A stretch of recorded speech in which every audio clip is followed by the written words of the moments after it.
وَأَنِيبُوا إِلَىٰ رَبِّكُمْ وَأَسْلِمُوا لَهُ مِن قَبْلِ أَن يَأْتِيَكُمُ الْعَذَابُ ثُمَّ لَا تُنصَرُونَ وَاتَّبِعُوا أَحْسَنَ مَا أُنزِلَ إِلَيْكُم مِّن رَّبِّكُم مِّن قَبْلِ أَن يَأْتِيَكُمُ الْعَذَابُ بَغْتَةً وَأَنتُمْ لَا تَشْعُرُونَ۔ پیچھے والی آیت میں آپ نے یہ پڑھا، اصل میں یہ آیات ان لوگوں کے لیے تھی جو نئے نئے اسلام کو قبول کرنا چاہ رہے تھے، لیکن ان کے گناہ بہت زیادہ تھے اور وہ ہچکچا رہے تھے، اور اسلام قبول کرنے سے وہ ہچکچا اس لیے رہے تھے کہ ٹھیک ہے یہ مذہب سچا ہے، لیکن یہ نہ ہو کہ جو گناہ ہم نے کیے ہیں اس کی بھی سزا ہمیں ملے، تو ہمیں کیا فائدہ ہوا اس دین میں آنے کا۔ جس طرح کہ عمرو بن عاص رضی اللہ تعالیٰ عنہ، انہوں نے اللہ کے رسول کے ہاتھ پر بیعت کرنے کے لیے ہاتھ آگے کیا، جب اللہ کے رسول نے آگے کیا تو انہوں نے اپنا ہاتھ پیچھے کر لیا۔ تو آپ نے اس وقت پوچھا تھا کہ کیا ہوا تمہیں، تو انہوں نے کہا کہ میں شرط رکھنا چاہتا ہوں۔ شرط کیا بھائی؟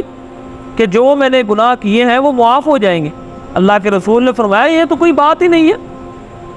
دین اسلام ایمان پچھلے گناہوں کو دھو دیتا ہے،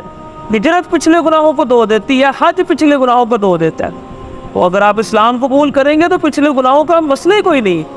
تو یہاں پر بھی اللہ تعالیٰ یہی فرما رہے ہیں کہ اے میرے بندو، میری رحمت سے نا امید نہ ہو جاؤ، وَأَنِيبُوا إِلَىٰ رَبِّكُمْ، اپنے رب کی طرف رجوع کرو اور اسی کے لیے فرما بردار ہو جاؤ، اس سے پہلے کہ تمہارے پاس اللہ کا عذاب آئے اس وقت تمہاری کسی قسم کی کوئی مدد نہیں کی جائے گی۔ وَاتَّبِعُوا أَحْسَنَ مَا أُنزِلَ إِلَيْكُم مِّن رَّبِّكُم مِّن قَبْلِ أَن يَأْتِيَكُمُ الْعَذَابُ بَغْتَةً، اور اسی طرح جو اللہ نے آپ کی طرف نازل کیا اس میں سے بہترین چیز کی پیروی کریں۔ جو یعنی دو اگر مسئلے ہیں، دو حکم ہیں، تو دیکھا کریں، یہ تقوی کی علامت ہوتی ہے،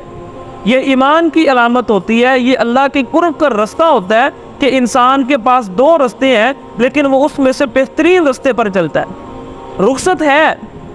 دوسرا رستہ اختیار کرنے کی بھی رخصت ہے، تب بھی انسان بہترین رستے کو اختیار کرتا ہے۔ یعنی آپ قرض کسی کو دیتے ہیں، اس کے لیے حکم ہے آپ اس کو لکھ لیں، لیکن یہ حکم فرض نہیں ہے، آپ کو کہا گیا آپ اگر لکھیں گے نیکی ہے، اس کے اوپر آپ کو اجر ملے گا، نہ لکھیں گے تو گناہ نہیں ہوگا۔ سمجھے بات کی؟ تو بات کرنے کا مقصد ہے یہ ہے کہ جو اللہ نے قرآن کے اندر احکامات نازل کی ہیں اس میں سے بہترین رستے کو تلاش کر کے اس پر چلنے کی کوشش کریں۔ وَأَن تَقُولَ نَفْسٌ يَا حَسْرَتَ عَلَىٰ مَا فَرَّطتُ فِي جَنبِ اللَّهِ، اللہ فرما رہے ہیں کہ موت کا وقت آنے سے پہلے تم کیا کرو، میرے رستے پر چل پڑو، کیونکہ جب موت کا وقت آئے گا تو اس وقت جو تم باتیں کہو گے وہ میں تمہیں بتا دیتا ہوں، میں تمہیں ابھی بتا دیتا ہوں وہ باتیں کیا ہیں۔ پہلے تو تم یہ کہو گے یا حسرت علی ما فرطت فی جنب اللہ، ہائے افسوس میں نے ساری زندگی اللہ کے حق کو ادا ہی نہیں کیا، میں ساری زندگی اللہ کے حق کے اندر کمی رکھتا رہا۔ وَإِن كُنتُ لَمِنَ الصَّاخِرِينَ، اللہ کے حق میں کمی تو کیا، میں شرک کے ساتھ ساتھ مذاق بھی اڑاتا رہا۔ یعنی اس وقت تم یہ سوچ کر افسوس کرو گے، او تقول لو ان اللہ ہدانی لکنت من المتقین، اس وقت تم کہو گے کہ اگر اللہ مجھے ہدایت دے دیتے تو میں پرہیزگاروں میں سے ہوتا۔ یعنی اس وقت بھی تم اللہ پر بات ڈالو گے کہ اگر اللہ چاہتا تو مجھے سیدھے رستے پر چلا سکتا تھا، ٹھیک ہے، تو اللہ نے مجھے نہیں چلایا، تو اپنے اوپر نہیں۔ تو آج اللہ بتا رہے ہیں کہ تم اس وقت یہ بات کہو گے، اس لیے اپنے آپ کو ابھی بہتر بنا لو۔ او تقول حین تری العذاب لو ان لی کرۃ،